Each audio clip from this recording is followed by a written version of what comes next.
Hello everyone, welcome back to my channel. आज हम लोग देखेंगे नेटवर्किंग में ब्रिज क्या है। ब्रिज एक बहुत ही इम्पोर्टेंट टॉपिक है आपके नेटवर्किंग में। वीडियो में आगे बढ़ने से पहले आप सबसे एक रिक्वेस्ट है, जो लोग मेरे चैनल पर नए हैं वो सब मेरे चैनल को सब्सक्राइब ज़रूर कर दीजिएगा। चलिए वीडियो को शुरू करते हैं। ये ब्रिज जो है वो आपके 2 लेयर्स के ऊपर काम करता है। एक आपका फिजिकल लेयर एंड आपका डेटा लिंक लेयर के ऊपर काम करता है। देखिए, physical layer and data link layer के ऊपर काम करने से क्या बेनिफिट है। ये फिजिकली हार्डवेयर को सपोर्ट करता ही करता है, साथ ही साथ ये आपका डेटा लिंक लेयर के मैक एड्रेस को भी सपोर्ट करता है। तो इससे इसका बेनिफिट क्या होता है, ये फॉरवर्डिंग कर सकता है, फिल्टरिंग कर सकता है, साथ ही साथ कोलेशन कंट्रोल भी कर सकता है। एंड इसके पास मेमोरी होता है जिसको हम लोग बोलते हैं बफर।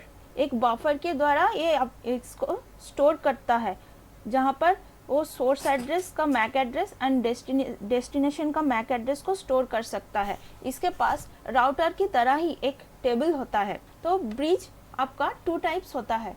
एक है आपका ट्रांसपेरेंट ब्रिज, जिसको हम लोग डायनामिक ब्रिज भी बोल सकते हैं, एंड सेकंड है आपका source routing bridge. Source routing bridge जिसको हम लोग स्टैटिक बोलते हैं। इसमें स्टैटिक में मतलब क्या है, स्टैटिक, ये जो स्टैटिक का मतलब क्या है, ये यहाँ पर एडमिनिस्ट्रेटर जो है वो खुद अपने आप से ये जो मैक एड्रेस का टेबल होता है उस टेबल को फिल करता है। मतलब सोर्स का एड्रेस एंड डेस्टिनेशन का एड्रेस ये खुद से फिल करता है। देखिए यहाँ पर मैंने एक ड्रॉ किया है, ये एक ब्रिज है।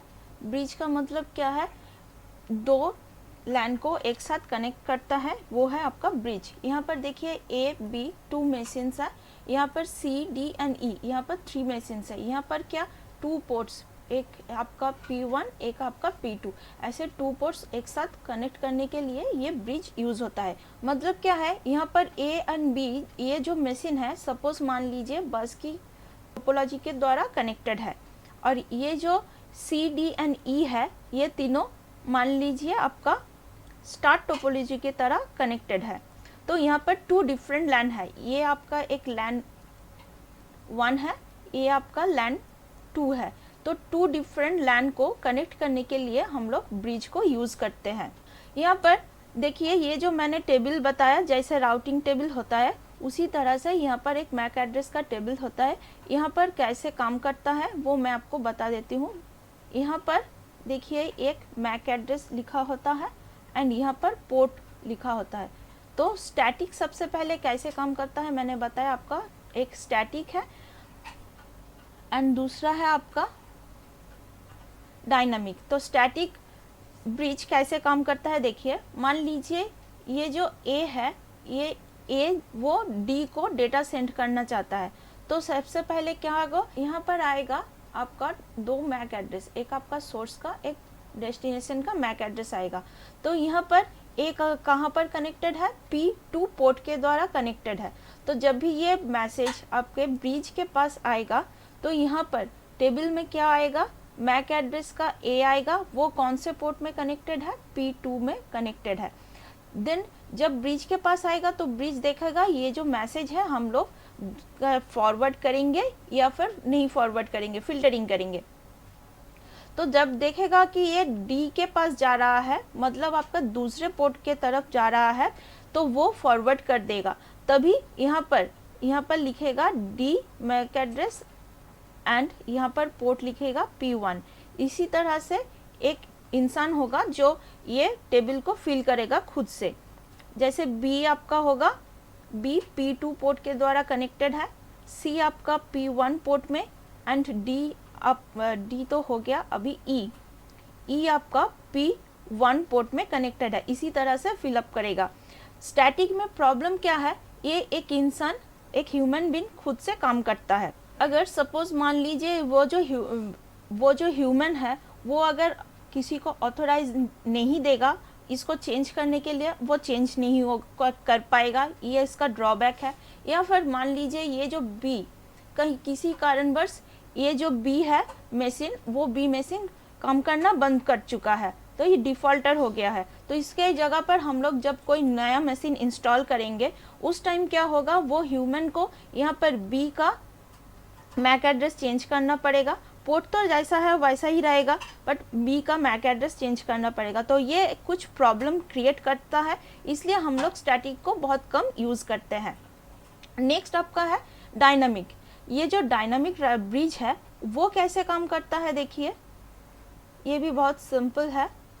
इसमें फर्स्ट टाइम लगता है ये टेबल को फिल करने के लिए, बट जब ये एक बार फिल हो जाता है तो बहुत ही फास्ट काम करता है। यहाँ पर मैक एड्रेस रहेगा, यहाँ पर पोर्ट रहेगा। तो देखिए यहाँ पर फर्स्ट टाइम जब ए डी को मैसेज सेंड करना चाहेगा तो उसी तरह से ब्रिज के पास आएगा सोर्स का मैक एड्रेस एंड डेस्टिनेशन का मैक एड्रेस। तब क्या होगा, ये लिखेगा, देखेगा कौन भेज रहा है, ए मशीन भेज रहा है। तो उसके बाद देखेगा वो कौन से पोर्ट में है, P2 पोर्ट में है, वो देख लेगा। अभी मैसेज को फर्स्ट टाइम क्या करेगा, ब्रॉडकास्ट कर देगा। ब्रॉडकास्ट करने का मतलब क्या है, ये मैसेज B के पास भी जाएगा, C के पास भी जाएगा, E के पास भी एंड D के पास तो जाएगा ही, सबके पास चला जाएगा। जब ये D मैसेज रिसीव कर लेगा उसके बाद वो एक एक्नॉलेजमेंट सेंड करेगा। तो एक्नॉलेजमेंट सेंड करने का प्रोसेस भी सेम है, एक आपका सोर्स का एड्रेस रहेगा, आपका डेस्टिनेशन का एड्रेस रहेगा। तो उसी तरह से वो जब सोर्स का एड्रेस रहेगा तो वो देखेगा कि डी आपका कहाँ से आ रहा है, आपका राइट साइड से आ रहा है, मतलब P1 पोर्ट से आ रहा है, तो वो टेबल को फिल कर देगा। उसी तरह से बाकी को भी फिल करेगा। तो फर्स्ट टाइम जब फिल हो जाएगा BCE को फिल करने के बाद इसका बाकी जो काम होगा वो बहुत ही इजी हो जाएगा। उसके बाद जब भी कोई भी मान लीजिए कोई मशीन आपका पहले की तरह अगर बी मशीन कोई प्रॉब्लम क्रिएट करता है, उसको चेंज करने के लिए उसका मैक एड्रेस ये खुद से चेंज कर सकता है। इसके लिए कोई ह्यूमन बीइंग की ज़रूरत नहीं है, मतलब इसके पास एक मेमोरी काम करता है जिसको हम लोग बफर बोलते हैं। ये बफर यहाँ पर काम करता है जो आपका स्टोर एंड फॉरवर्ड के प्रोसेस में काम करता है, क्योंकि ये डेटा लिंक लेयर का भी यूज़ होता है। डेटा लिंक लेयर में भी ये ब्रिज यूज़ होता है, इसलिए यहाँ पर स्टोर एंड फॉरवर्डिंग का प्रोसेस है। तो इसका बेनिफिट क्या है, सबसे पहले ये 2 डिफरेंट लैन के ऊपर काम करता है, 2 डिफरेंट लैन के ऊपर काम करता है। दूसरा, ये डेटा को फॉरवर्डिंग करता है। फॉरवर्डिंग का मतलब क्या है, ये देखता है कि ये मैसेज मेरे इसी चैनल पर है या फिर दूसरी जगह पर है, तो ये फॉरवर्डिंग करता है। नेक्स्ट आपका है ये फिल्टरिंग करता है। फिल्टरिंग का मतलब क्या है, अगर मेरा मैसेज इसी P2 पोर्ट में है, अगर मेरा मैसेज P2 पोर्ट में है तो मैं अननेसेसरी P1 पोर्ट में ये मैसेज को फॉरवर्ड नहीं करूँगी। इसका काम है ये फिल्टरिंग। नेक्स्ट है आपका कोलिशन कंट्रोल करता है। कोलिशन कंट्रोल कैसे करता है, ये जब से मैंने बताई है स्टोर एंड फॉरवर्डिंग के ऊपर काम करता है। तो ये सबसे पहले इसके पास जब भी कोई मैसेज आता है तो वो इसको स्टोर करके रखता है। जैसे ए मैसेज आया, बी से मैसेज आया, सी से मैसेज आया, डी से मैसेज आया, तो एक के बाद ये इसको स्टोर करता है। उसके बाद ये चेक करता है ये P1 को भेजना है या फिर P2 पोर्ट में भेजना है। ये तो मैंने सिर्फ 2 पोर्ट्स के बारे में बताया, रियल लाइफ में बहुत सारे हो सकते हैं पोर्ट्स, बट ब्रिज सिर्फ 2 पोर्ट्स के ऊपर 2 डिफरेंट पोर्ट के ऊपर काम करता है, इसलिए मैंने 2 से ही आपको समझाने के लिए बताया। तो ये सबसे पहले इसको मैसेज को स्टोर करेगा, उसके बाद चेक करेगा कौन से पोर्ट में जाना है या कौन से पोर्ट में नहीं भेजना है, तो उसके बाद ही ये इस पैकेट को फॉरवर्ड करेगा। तो यहाँ पर कोलिशन कंट्रोल भी बहुत अच्छे तरह से होता है। आई होप आप लोगों को ये ब्रिज के बारे में पूरा डिटेल्स आपको समझ में आया। फिर भी अगर आपको समझ में नहीं आया तो मेरे ये वीडियो को दोबारा से आप चेक कर लीजिएगा। फिर भी मैं छोटा सा एक ओवरव्यू आपको यहाँ पर दे देती हूँ। ये जो ब्रिज है, ये ब्रिज 2 डिफरेंट लैन के ऊपर काम करता है, जहाँ पर आपका स्टोर एंड फॉरवर्डिंग के प्रोसेस में काम करता है। यहाँ पर आपका ब्रिज आपका physical layer and data link layer दोनों पर ही काम करता है, इसीलिए ये आपका मैक एड्रेस के ऊपर काम करता है। ये ब्रिज 2 टाइप्स होता है, एक आपका स्टैटिक होता है एंड दूसरा आपका डायनामिक। स्टैटिक हम लोग ज़्यादातर यूज़ नहीं करते हैं क्योंकि ये ह्यूमन के द्वारा यूज़ होता है। अगर कोई पर्सन नहीं रहेगा तो ये स्टैटिक ठीक तरह से काम नहीं करेगा, बट डायनामिक का एक खुद का एक प्रोसेस होता है जो खुद से ही ये काम कर सकता है, जिसके पास बफर होता है, वो मेमोरी की तरह यूज़ होता है। ये कुछ छोटे छोटे क्वेश्चंस हैं जो आपके गेट, यूजीसी, नेट या फिर अदर कम्पिटिटिव एग्ज़ाम के लिए बहुत ही इंपॉर्टेंट है। आई होप आप लोगों को ये पूरा टॉपिक समझ में आया।